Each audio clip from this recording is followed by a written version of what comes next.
The Gulf Injustice Podcast, the official podcast of Detained in Dubai with Radha Stirling.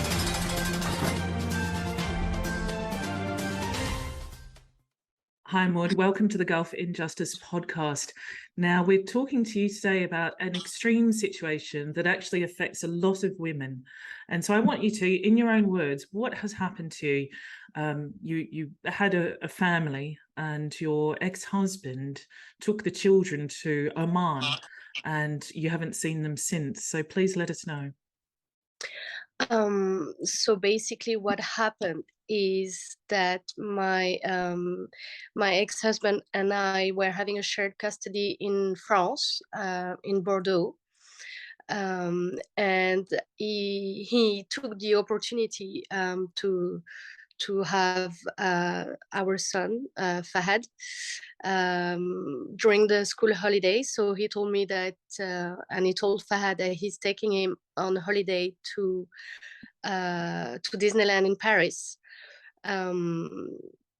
And on the same evening, I didn't hear anything from my son. And usually, because Fahad doesn't like to spend a long time with his dad, we usually call each other every day when he's with his dad. But the same night I didn't hear anything. The day after, nothing either. And on so 3 days later, on the 18th of April 2022, the dad sent me a WhatsApp message saying Fahad is in his home in Oman. So of course I understand from that moment that he had kidnapped him. And also at first I did not quite understand how he did it, because he didn't have Fahad's passport. So basically what happened is that when I handed him over Fahad, he rented a car, and 2 hours later he was at the Spanish border. And then they drove to Madrid, where the Omani ambassador in Madrid in Spain issued a laissez-passer, which is basically, piece of paper stating that he can travel with that passport. And the ambassador, the Omani ambassador, did that despite the fact that my ex-husband did not have the authorization to travel abroad with Fahad. So this document, it's basically an emergency travel authorization. That's right. And obviously Spanish border control weren't concerned about that at all. No, apparently not. And so how long ago was that? When was that? It was on the 17th of April 2022. So it was 7 months ago. So they flew from Madrid to Qatar, Doha, and then from Doha to Muscat. Right. Okay. Yeah. And what happened at that point? I mean, when you realized that your son had been kidnapped, what did you do? I fainted. I collapsed. And then after that, I panicked. So I called my lawyer, and they told me to go straight to the police to report it and to file a complaint. Which is what I did, and then it has been, ever since, it has been nonstop in terms of actions. And so there is an international, the judge issued an international warrant arrest against him, and he's also on the red list, on the red alert of Interpol.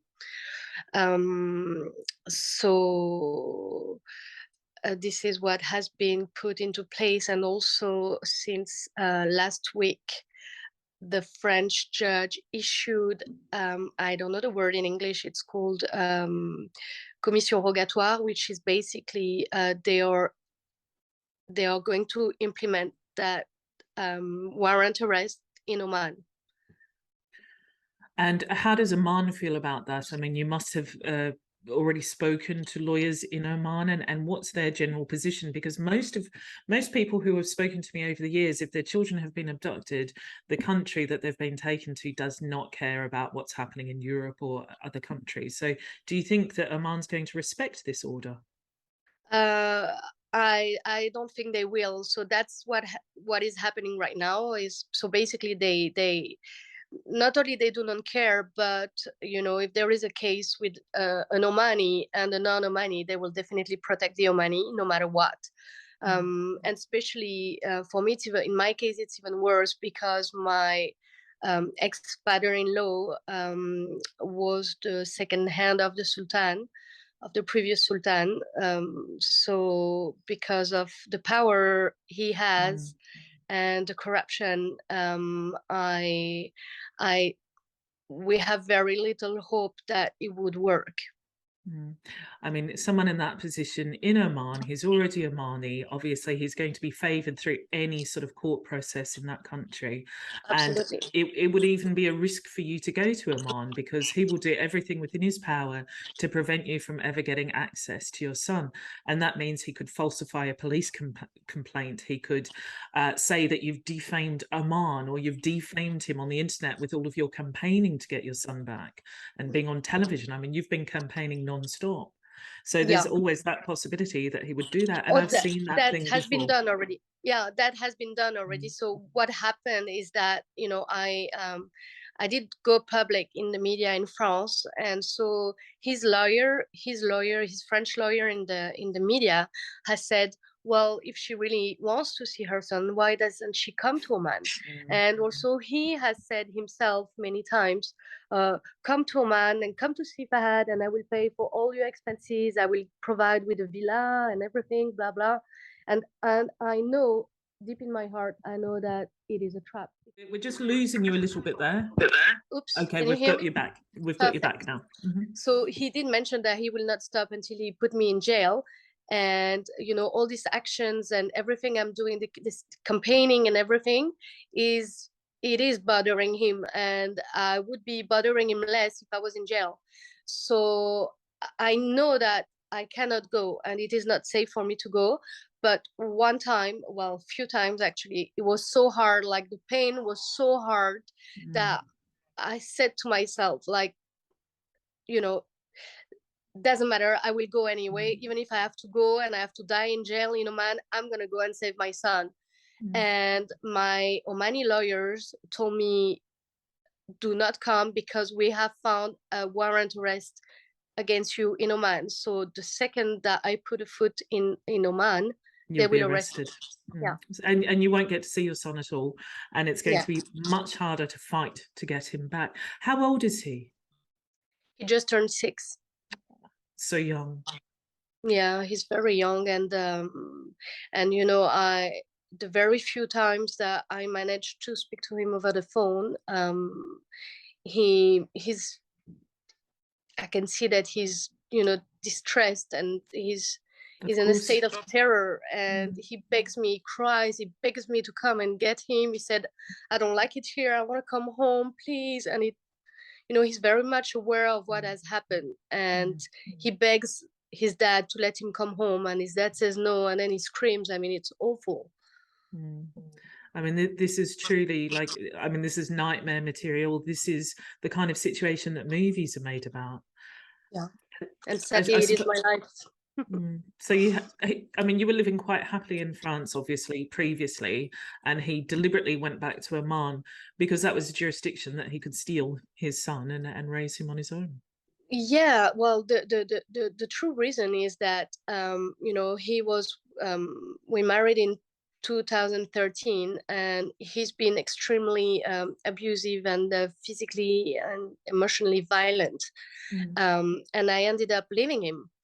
And that's what he never accepted. So he had to revenge one way or another. So it's his way of punishing you.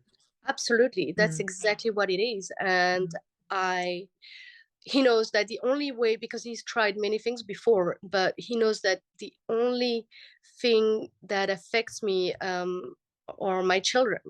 I lost my first child. My first child died. and Fahad is our second son, and he's everything to me, and I we're very Fahad and I are extremely close. For instance, I breastfeed him until he was 4. It's like we're extremely close. We have that bond, and my ex-husband knows, so he's doing the worst he can do to me. I mean, it's extremely disturbing. So what about the French government? Have they basically said, look, we can put him on this Hague Convention, but he's not in a Hague Convention country. We can put him on Interpol, but Oman is not going to extradite him anyway to France. So what do you think that France might be able to do politically to drive this through? Well, it took me time to understand why they were not moving forward politically. And it came to my understanding that, the link, the ties between France and Oman are very, very tight. Yes. And the French government wouldn't do anything to risk or to jeopardize those ties, those ties, those links, this relation, this bilateral relationship. And time and time again, it is coming down to that. It's coming down to trade and security agreements at the expense of everyday people. I think this is something that happens with such frequency. And it seems like, the European governments are not protecting people. They're not protecting children from this sort of abuse. And it is obviously abuse to be depriving your son of you. So what about human rights organizations? How have they responded to it? Is it something you've spoken with them about? Yes. So they have contacted him, but without success because he does not answer. Now, my hope is that, with the World Cup in Qatar coming, they are talking more, and people worldwide are talking more and more about human rights breaches in the Middle East. So because of that, I've been contacted by some journalists in Germany. I think the Germans are very big. German journalists are quite big at speaking about those breaches of human rights.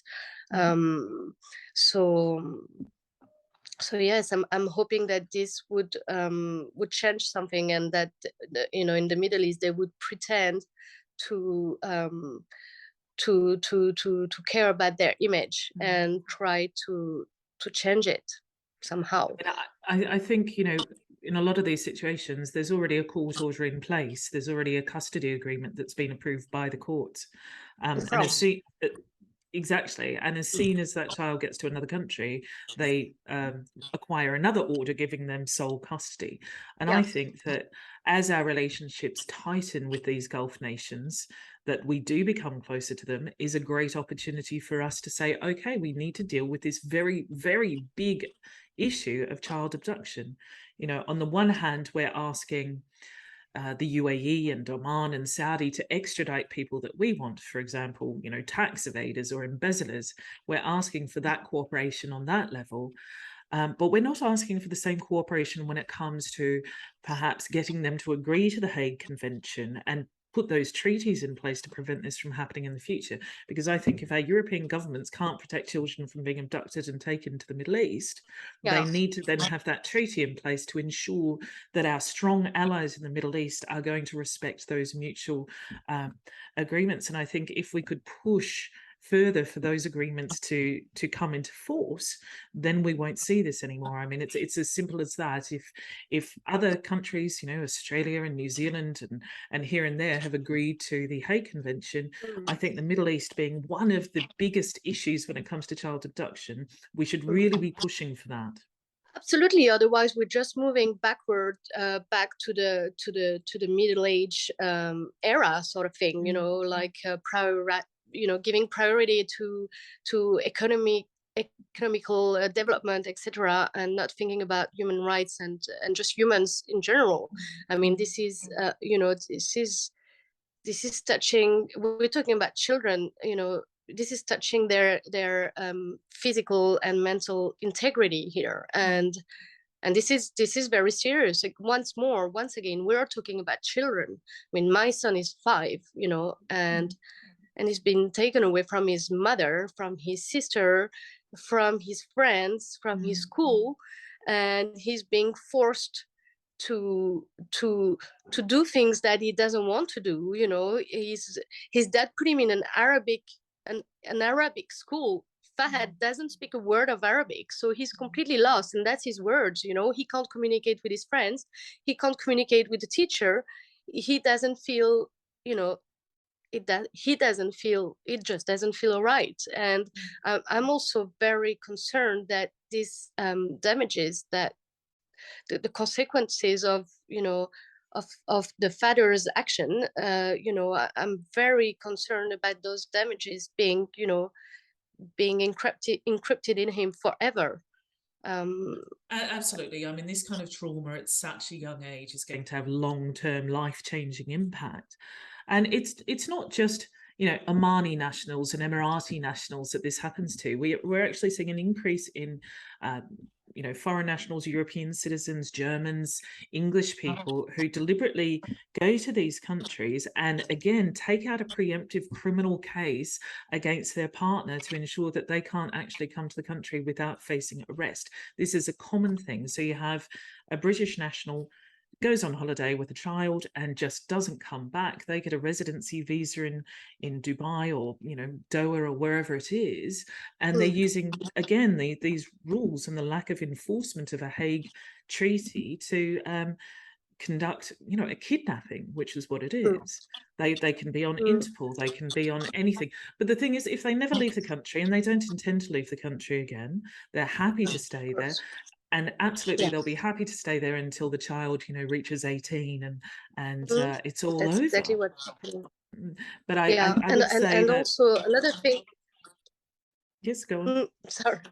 Another point I would add, because I was quite shocked about this, is also like nobody here, I mean, in the Middle East, nobody hear about those cases because there is no freedom of speech. And I've experienced that when I contacted a huge amount of journalists, in Oman and in the whole Middle East, including, activists, and I contacted so many journalists, and the answer for all of them were, well, first, we're very sorry about what's happening and etc., but we are sorry, we don't want to talk about it because we are scared for our own lives. So literally nobody, including activists, nobody wanted to talk about what has happened to me or to my son being abducted, and you're the only one who actually replied positively. And that's absolutely been, I think, and even more so over the past 10 years, like the freedom of speech has actually subsided in those areas, and people who used to publish cases of injustice in those countries, they're now too afraid to, and definitely they would face prosecution, lengthy prison sentences, and maybe even in a national security facility. So they are at great risk. But people like that who have lived in Oman, who have access, and they come home as expats, then suddenly they're willing to talk about everything that goes on. And I think we need to see a lot more than that. But I think the biggest issue here is that we need to campaign for our European governments to set up negotiations for them to join the Hague Convention. I think that would be the most effective solution. And that should be done before any economical ties between the region and the European Union, or any country within the European Union. That should be the number one step. Like, okay, we're going to do business with you, but you're going to respect the minimum of human rights. Absolutely, the minimum of human rights, and to protect children from this significant and regular abuse. I just think it's disgraceful that we don't have that in place, despite, I mean, because it has, I will tell you why it is not in place, because this drama hasn't happened to anyone in charge. If it happened to your own child, you will do the needful and the necessary. You will do what's necessary. But until you experience that horror of your child being taken away from you, like what do you care? And I think that's the reason. Well, I think definitely this issue needs to have a lot more spotlight on it. It needs to be at the forefront of, when we're talking about the Qatar World Cup or the Bahrain, this or Formula One racing, this is one of the primary issues in the Middle East. And you've got to imagine the kind of expat community that Europeans have in the Middle East is huge. And therefore, more and more people, the more people are living there, the more people are going to be at risk of this very crime. I just think it's appalling. But what I'm going to do, what can we do to support you? I mean, the public who's listening to this, what can they do? Do you have a hashtag? Do you have a website or anything like that I can point them to? I created a fund for the lawyers' fees, but I mean, what I would like is to be able to. I mean, I would like this story to go viral, to be able to warn people. So of course, I have my personal Facebook account, and I also have my Instagram account, which is called Healthy Minimi. And I share things on it. But what I would like is to be able to get viral in the media, not only in France, but abroad. So I would like to reach out to international press, to the international press for, I think the more we're going to talk about it, and the more, the biggest it's going to get, and the more chance of success we have. I say we, as in myself, and also the other families. Some people has reached out in France telling me that the same thing has happened to them with their children in Dubai or in other countries in the Middle East. But it's only the people in France, and I'm sure there are so many. And I think if we manage to all get together, we can make political actions. But we need to stand together, and we need to be big. So the only way I think the first thing that we should do is put together a campaign for European countries to push for the Middle Eastern allies to join the Hague Convention. I think that would be a very effective way. And that's another thing where media can get, interested in that campaign, and I think we'll work on that. What we'll do is I'm going to put this out, and I'm going to tell all of our followers where they can find you. I'm going to put all of your details in the links, and let's see what we can do, and let's talk again on a regular basis about this campaign. So that's what we'll do. But thank you for coming on the podcast. I really appreciate it. I know you're not feeling well today, so it was really lovely to finally get together and go through this really, really important story. And let's see how we might be able to help with that as well. Fabulous. Thank you so much. Thank you. Thank you for listening to the Gulf in Justice podcast.